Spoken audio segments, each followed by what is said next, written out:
What's going on, Bird Gang? This is Darren Sproles here. I just want to thank y'all for tuning in to Eagles Brawl of the Brawl Network. Don't forget to subscribe to the show and leave a 5-star rating. Fly Eagles Fly. This is a Brawl Network production. You're listening to the Eagles Brawl podcast. E-A-G-L-E-S Eagles! Here to take you on the road to victory. It's Connor Miles, Ed Cross, Johnny Page, and Tyler Steege. All right, thanks for tuning in to the Eagles Brawl pregame show. Co-host Connor Miles here with the host of Philly Sports of Giovanni Hamilton in the house, of course. And our Eagles Brawl insider, Ed Cross, is in the house as well. We're going to discuss Philadelphia versus Cleveland today, guys. I'm interested to hear how you guys are feeling. I mean, I know the negative energy around Philadelphia right now is kind of contagious with how this team's been playing, but I'm interested to hear if you guys think there's going to be a bounce back from the Eagles today. Giovanni, what are you thinking, man? I mean, fresh off of surgery, you told me I got to be on the show, man. This procedure was nothing. I got to jump on the show and talk birds. I'm dying to talk birds, so it's only right to start the show off with your opinion. So let's go, man. What are you thinking today? I mean, I just made a video saying my keys to success, and I really think that the two keys are that Carson Wentz needs to be normal Carson Wentz, and he needs to throw some regular bombs and throw some dimes to Travis Fulgham and get out of the pocket. But I think that the really major one is the defense needs to step up, because in a few of the last games, we saw the defense. We had to rely on them, and they weren't really reliable. So that's a good take. And I think what you started off with was the best thing that we're all asking for is, where is the Carson Wentz that we expected Carson Wentz to be? That's where we need him to be today. We need the Carson Wentz from not only 2017, but I'll just take the Carson Wentz of 2019 at this point right now. We need Carson Wentz to play like Carson Wentz. That's a huge one right there. Ed, how are we feeling today, bud? Feeling good, man. And I know how Giovanni's feeling. He's got the green light going. He's ready for victory today, baby. He got the vibes going today. Yeah. I think he's going to get one. I think Eagles are going to go into Cleveland and knock him off, but we'll save the prediction for later. My keys, I agree with Carson Wentz assessment from Giovanni there. He has to play like the Carson Wentz of old, and we've been saying it for 9 games now, and maybe last week was kind of a little building block in the right direction. His first game without any turnovers. I'm a little concerned that it's going to be raining in Cleveland today. It's supposed to rain throughout the game, and Carson Wentz has a hard time not fumbling in dry conditions, so that's going to be a challenge for him. I think he'll get a boost by not having to worry about Myles Garrett. Their stud defensive end is out for the game. That's a huge blow for Cleveland, big help for Philadelphia. But yeah, I like that assessment from Giovanni. The defense as well. I mean, the defense has to stop this running game, and I think if you look at it, what's encouraging is running backs until last week against the Giants really haven't hurt the Eagles too badly this year. It's been, the quarterback misdirection stuff, wide receiver sweeps that have really hurt this defense. But last week was a concern with the running game, with Wayne Gallman and Alfred Morris kind of stinging the Eagles more than any running back group has this year. And now you bring in Nick Chubb and Kareem Hunt, and that's going to be a big test for this defense to stop that run. And the linebackers too. I am a little worried about that matchup today. Nick Chubb looks like he's finally back and ready to rock, and Kareem Hunt is Kareem Hunt. Not only that, they utilize him in the slot a lot. So this is a huge test for the Eagles today to deal with these two running backs. They are going to be a thorn in their side for sure. I'm looking for the Eagles to establish the run. I want one game where I can finally say, hey, they leaned on the run and it worked and they won. Because now you have, like Dakota just put here, you brought up your bruiser back from the practice squad, Elijah Holyfield. Miles Sanders looks like he's ready to go better than ever. And not only that, Boston Scott these last couple of games has started to come on. He's starting not the Boston Scott from earlier in the season is gone. We're looking at a contributing Boston Scott at this point. I would like to see them lean on the run today. I would like to see them make Carson Wentz's job a lot easier to avoid his turnovers. I don't need a huge car. I mean, I want Carson Wentz to play well. Obviously, he needs to make these crucial passes, but I don't need to see a huge Carson Wentz game. I need to see a game managing type game from Carson Wentz. This Browns team is 6-3. This team has a struggling playing down to competition. I just want them to come out today and get a solid win. I don't need them to. If they win by 1, that's fine with me. It's still a good team they're going up against, but I need them to come out and establish the run. I need to see a run-heavy type game, especially against the Browns defense. And not only that, what guy I'm really looking forward to seeing today that I think is finally back and getting into a rhythm, and I think it's going to continue today with this matchup, is Dallas Goedert. And I'm wearing his jersey today just because I believe in that. Look, this Browns secondary and then this safety unit and the linebacking crew for the Browns is pretty pedestrian, pretty weak, actually, if you want me to be quite honest with you. Andrew Sadejo, who Philadelphia pushed out the door, couldn't wait to get off the team last year, is the starting safety for the Browns. So there's a lot of matchups to exploit here for the Eagles, at least with the run game and tight ends particularly. But I'm looking for a Miles Sanders heavy game. I'm looking to get Elijah Holyfield in on the bruising type carries, and I want to see Boston Scott continue to be involved, how he's been improving lately. But I want to see them ride Dallas Goedert today. I want to see Dallas Goedert show why he is the future tight end of this team, because I know we haven't talked about it much, but since Zach Ertz has been out and Dallas Goedert has been back, hasn't really shown me that he should be the tight end 1 yet. Hasn't given me that performance yet that says, you know what, we can move on from Zach Ertz. We can go forward with Dallas Goedert. I think today is that time. I think so far Richard Rodgers is showing me that he could be the tight end 1 of the future so far. But I'm ready for a Dallas Goedert game. I'm ready for the young buck to show me what he's got. Great matchup for him to go against. Looks like he's finally back and healthy. I think I need to see a run-heavy game, and I need to see Dallas Goedert step up a little bit and show me why he's the tight end 1 of the future. Yeah, I like Dakota's comment here. I am excited about Elijah Holyfield. I'm happy that he's going to get his opportunity. You know, just kind of a recap on Elijah. The Eagles signed him last year after the regular season in the days leading up to the Seattle Seahawks game, and everybody kind of thought that he might be active for the Seahawks game, but he wasn't. And then he went out and had a pretty good camp, in my opinion. And yet he's languished on the bench. So just because he's active doesn't mean he's going to get the opportunities. I hope he does. I mean, he looks like he'll be the third running back at this point. I don't know what the plan is for Huntley, who's also on the team at that running back spot. But I would hope that you would see some Elijah Holyfield, especially maybe in some short yardage stuff, just kind of, soften up the defense a little bit in the middle. I'm not so sure that that's going to be the role for him. And you look at this Browns defense, they are, I think, 8th against the run, not as good against the pass, 21st against the pass, but the way plan, I think they were probably going to go in and try to throw the ball against this defense. And, always.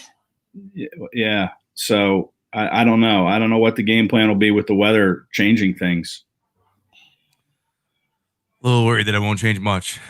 Yeah, Like what Giovanni said, I'm a little worried it won't change much. I was over here I was like, oh God, wait, no, Doug's gonna try to throw it like 50 times. It's not gonna be a good game if he does that. Oh. That is a good point by Ed, though. I mean, the Browns secondary is struggling this year. Greedy Williams has been banged up. It's just really just Denzel Ward and company right now.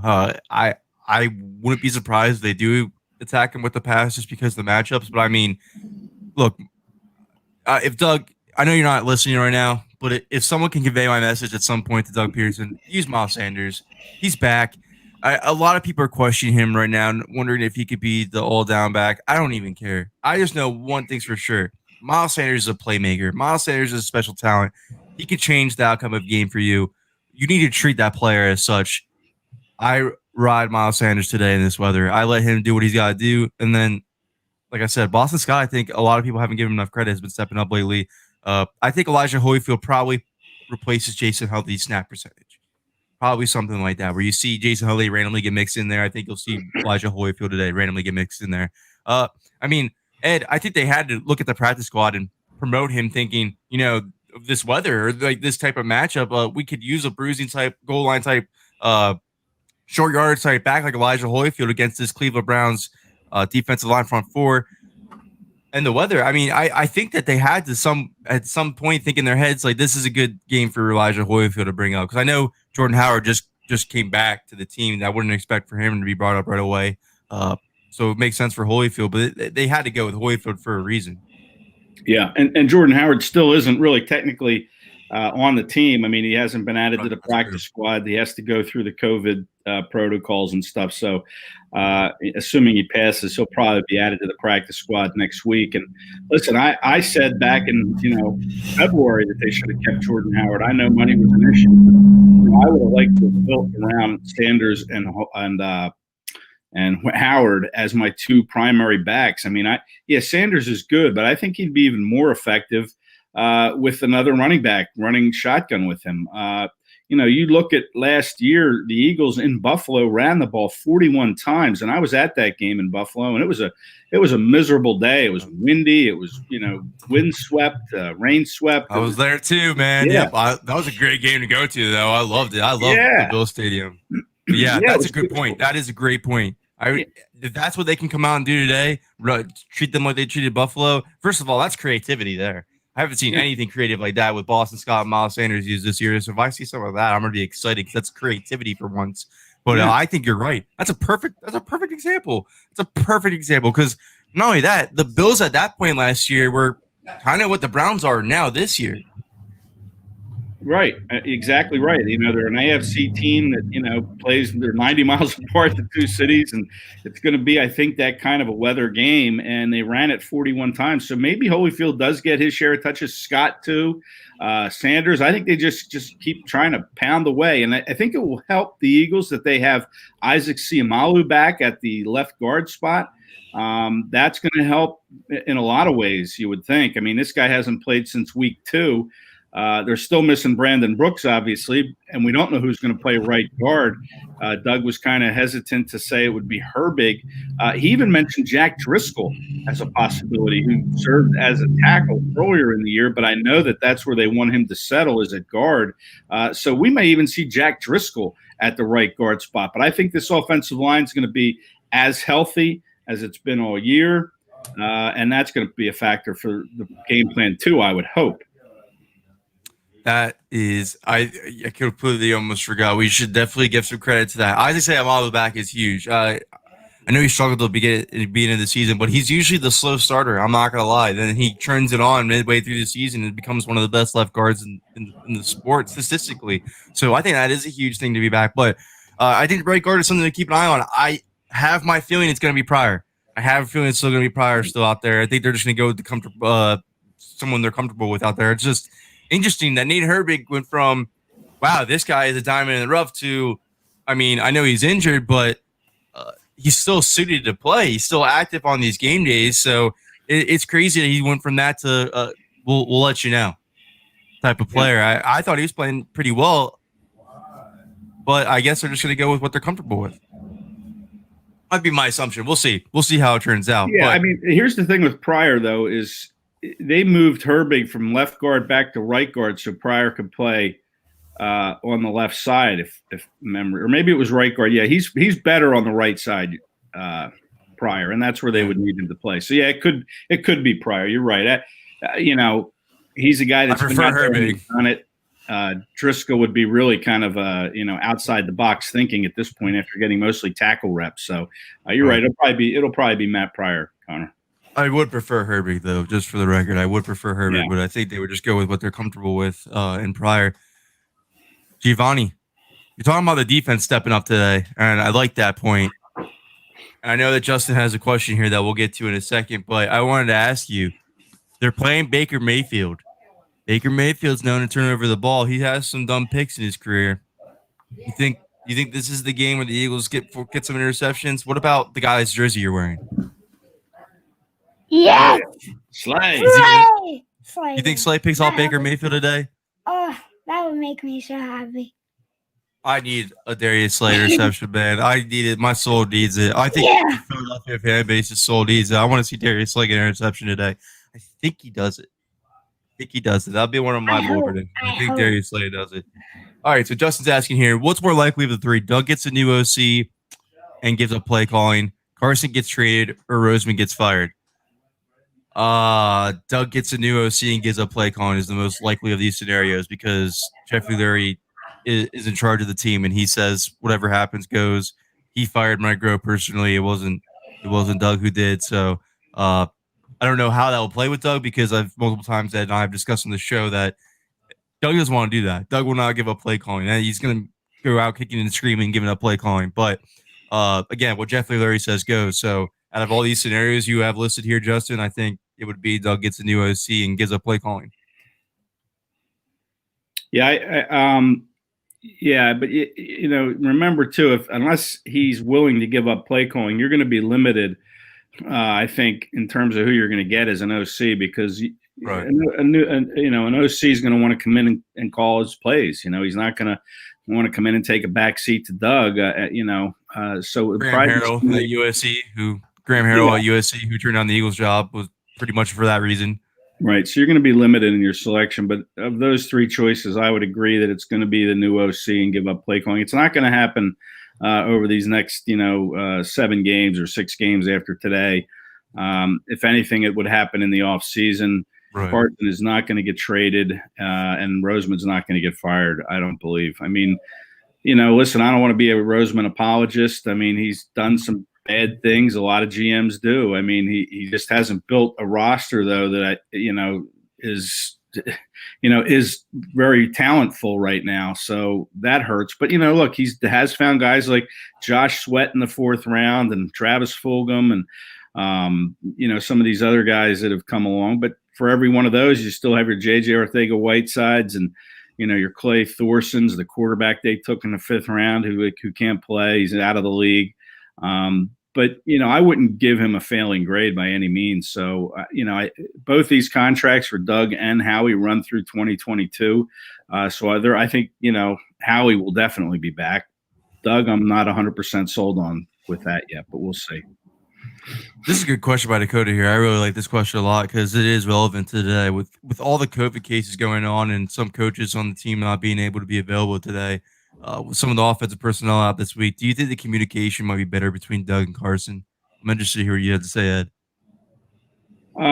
Yeah, I think it could be. I think it will be. I think Doug has too many voices in his head during a game. I think it kind of clutters his thought process, and that leads to some indecision. But I think it will help. I think it will help streamline the focus. Remember, Doug, like you said, Connor, he didn't want this arrangement with these different voices. He wanted to have just a straight offensive coordinator. He wanted to keep Mike Groh. And now we see that there's too many cooks spoiling the broth, to use the old cliche. So I think it will help without Press Taylor not being around and Aaron Moorhead, although I'm not sure how much Aaron Moorhead has input, but I know Press Taylor does. And not having him on the sideline, it's going to be Stoutland and Scangarello that are going to be having a voice inside Doug's head. But I think it could help, yeah. That's not good that we think that, though. Not good at all. Not going to lie. That's actually awful that we think that we think the coaches not being there is going to help the communications between the quarterback and head coach. Very nice. I believe it too, though. I do think it's going to help. I think you're right. I think Doug is a person who can't have that many voices in his head. I think he can only rely on that one person. You saw it. He did it with Frank Reich. He was building it. He's building it with Mike Groh.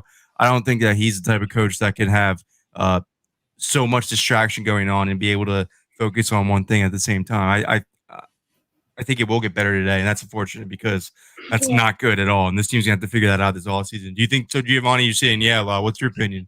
Yeah, I think that it will help them communicate better, and it is sad that their communication is off when they have all of their coaches, and I think that Doug does just need that one person telling him what to do, but I also think that that's what Carson needs too.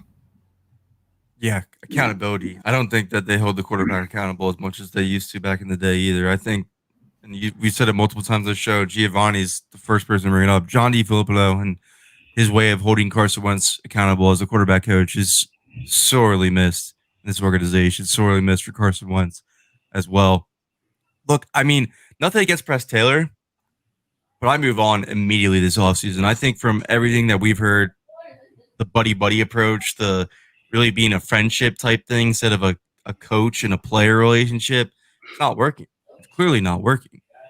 Carson needs somebody. I mean, yes, it's year 5, but that's still a growing still a growing phase for a young quarterback. That's still, I mean, you look around the league throughout the years. I can think of the Matthew Staffords of the world, the Ben Roethlisbergers of the world.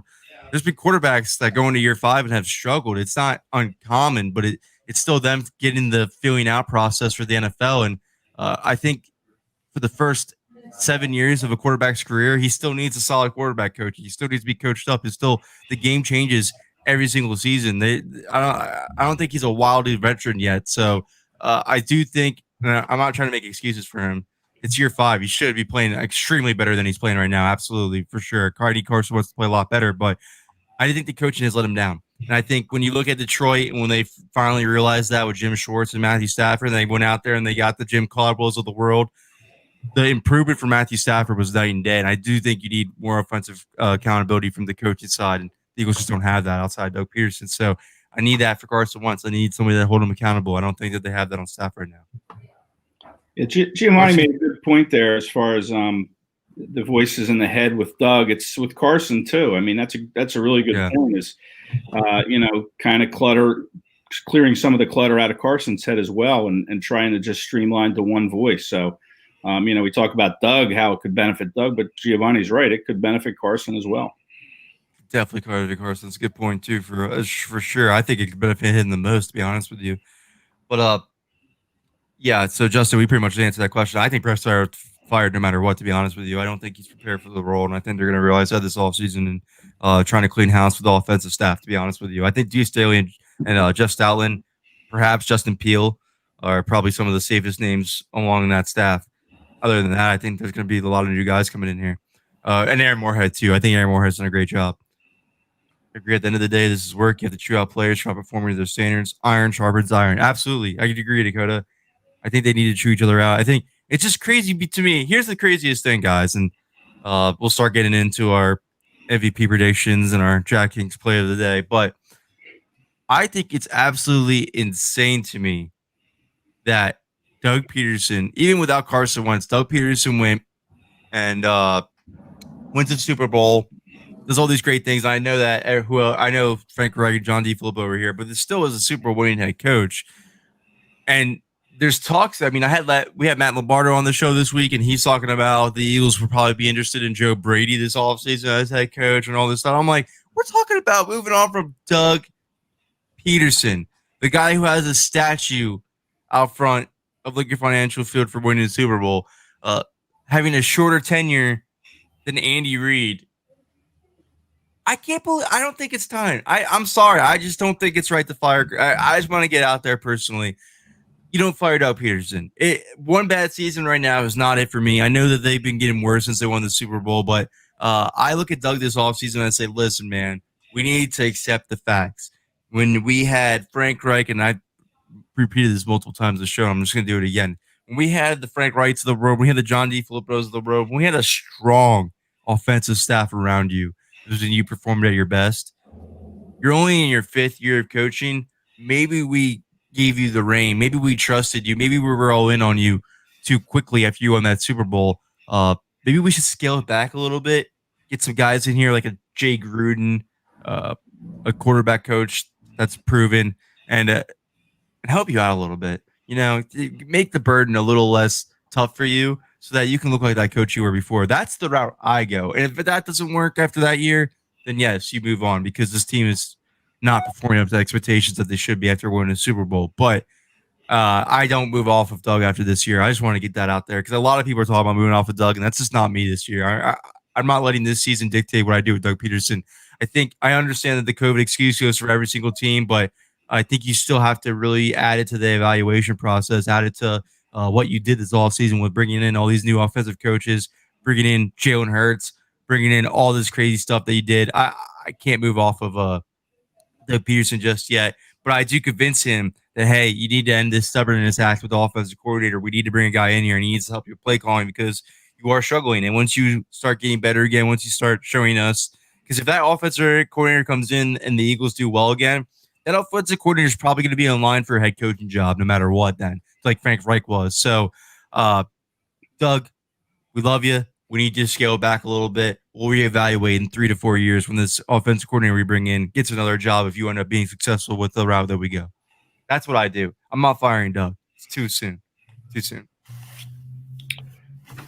Yeah, I mean, they did try to bring in some voices to help him, and maybe that's kind of been a detriment with this virtual stuff. Maybe he hasn't had the chance to really bond with these new coaches. I mean, at the beginning of the season, we all talked about how the Eagles would have this big advantage because they have the same head coach, where the other three teams in the NFC East were all bringing in new head coaches.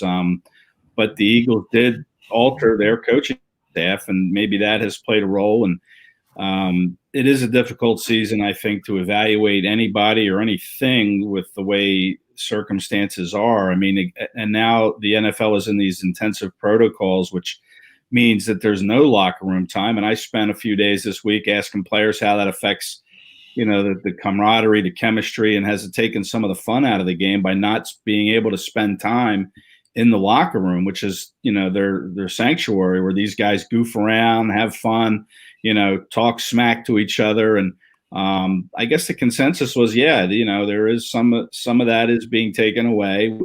Some of the camaraderie is affected. Javon Hargrave even said, and I don't know if you heard this, that he doesn't even know some of his teammates as well as he thinks he should. So it's tough to evaluate when you're in this kind of an environment, and it impacts different players, different teams differently. I get it.